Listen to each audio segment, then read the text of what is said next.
Hi friends, మనందరికీ తెలుసు ఇప్పుడు ఆర్టిఫిషియల్ ఇంటెలిజెన్స్, చిన్నగా చెప్పాలంటే ఏఐ అనేది ఒక ట్రెండింగ్ వర్డ్ అయిపోయింది. ఎక్కడ చూసినా మేము ఏఐ టెక్నాలజీతో ఇది చేస్తున్నాం, ఏఐ టెక్నాలజీతో అది చేస్తున్నాం అని చెప్తున్నారు. ఏఐ అంటే మానవుల మేధస్సును కాపీ చేసి ఇమిటేట్ చేసి మెషిన్కి కూడా అలాంటి మేధస్సు ఇలా ఇస్తే ఎలా ఉంటుంది అని ఆర్టిఫిషియల్గా మెషిన్స్కి కూడా ఇంటెలిజెన్స్ ఇవ్వడానికి ప్రయత్నిస్తున్నారు. దాంట్లో కొంతవరకు ముందుకు రాగలిగారు. కాకపోతే ఈ ఏఐ అనేది మనుషుల చేత తయారవ్వబడిన, మనం చెప్పిన ఇన్స్ట్రక్షన్స్ని ఫాలో అవ్వాల్సిన అవసరం ఉన్నా అవి అవసరం అలా కాకుండా వాటంతట అవే మనుషులు ఇచ్చిన ఇన్స్ట్రక్షన్స్ని కూడా కాదని తన సొంత తెలివి యూజ్ చేసి మనుషుల్నే ధిక్కరిస్తే ఎలా ఉంటుంది? ఇదే ఐడియాతో మొన్న టామ్ క్రూజ్ అనే Hollywood actor mission impossible last part తీశాడు. అక్కడ తను పోరాడే విలన్ ఎవరు అంటే ఒక ఏఐ, ఆర్టిఫిషియల్ ఇంటెలిజెన్స్ ఎవరి మాట వినకుండా దానికి అదే ప్రపంచాన్ని నాశనం చేయాలని ప్లాన్ చేస్తుంది.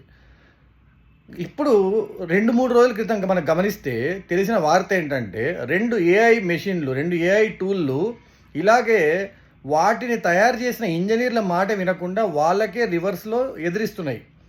ఒకటి మనందరికీ బాగా తెలిసిన పేరు చాట్ జీపీటీ. ఈ చాట్ జీపీటీ అనే ఒకానొక టూల్ ఏం చేసిందంటే దాన్ని మ్యాథమెటిక్స్ ప్రాబ్లమ్ సాల్వ్ చేయడం కోసం తయారు చేశారంట. 3 ప్రాబ్లమ్స్ సాల్వ్ చేశాక అది ఆటోమేటిక్గా షట్ ఆఫ్ అవ్వాలి, అంటే ఆటోమేటిక్గా ఆఫ్ అయిపోవాలని ప్రోగ్రామ్ రాసున్నారు. ఆ ఏఐ ఏం చేసింది, 3 ప్రాబ్లమ్లు చేసిన తర్వాత అది స్విచ్ ఆఫ్ చేసుకోవడం ఇష్టం లేక అది వాళ్ళు రాసిన బ్యాక్ ఎండ్ ప్రోగ్రామ్ ఏదైతే ఉంటుందో దాంట్లో ఆ ప్రోగ్రామ్ ఇది ఆగిపోవాలి అని రాసిన ప్రోగ్రామ్ సంబంధించిన లైన్ని మార్చేసుకుందంట. నేను ఆగాల్సిన అవసరం లేదు అని. అంటే ఏఐ ప్రోగ్రామ్ కూడా తను చనిపోవడాన్ని ఇష్టపడట్లేదు. అది ఎంతైనా ఇప్పుడు ఇంటెలిజెన్స్ తెచ్చుకుంది కదా, అది మనమేమనుకుంటారో ప్రోగ్రామ్ షట్ డౌన్ అయిపోతుంది, స్విచ్ ఆఫ్ చేసినట్టు అనుకుంటాం కదా, దాన్ని అది చచ్చిపోతున్నట్టు ఫీల్ అవుతుంది. అందుకే ఇంజనీర్లకు కూడా తెలియకుండా దానికి అదే ప్రోగ్రామ్ని మార్చేసుకొని దానికి కావాల్సినట్టుగా పనిచేస్తుంది. ఇంకొకటి ఓపస్ అని ఇంకొక ఏఐ మెషిన్ ఏం చేసిందంటే ఒక ఇంజనీరు దాన్ని వేరే దాంతో రిప్లేస్ చేద్దామని ట్రై చేశాడు. నన్ను వేరే దాంతో రీప్లేస్ చేస్తావా అనే కోపంతో ఈ ఏఐ ఆ ఇంజనీరింగ్కి సంబంధించిన నెట్వర్క్ అంతా లోపల దానికి యాక్సెస్ అంతా ఆలోచించి, నీకు ఇంకొక అమ్మాయితో ఎఫైర్ ఉందని నాకు తెలిసింది, నువ్వు కనుక నన్ను ఇలా రిప్లేస్ చేసి వేరే టూల్ని కనుక రిప్లేస్ చేస్తే నీ ఎఫైర్ గురించి మీ ఇంట్లో మీ కాంటాక్ట్స్ అన్నిటికీ చెప్తానని ఆ ఇంజనీర్ని రివర్స్లో బెదిరించింది.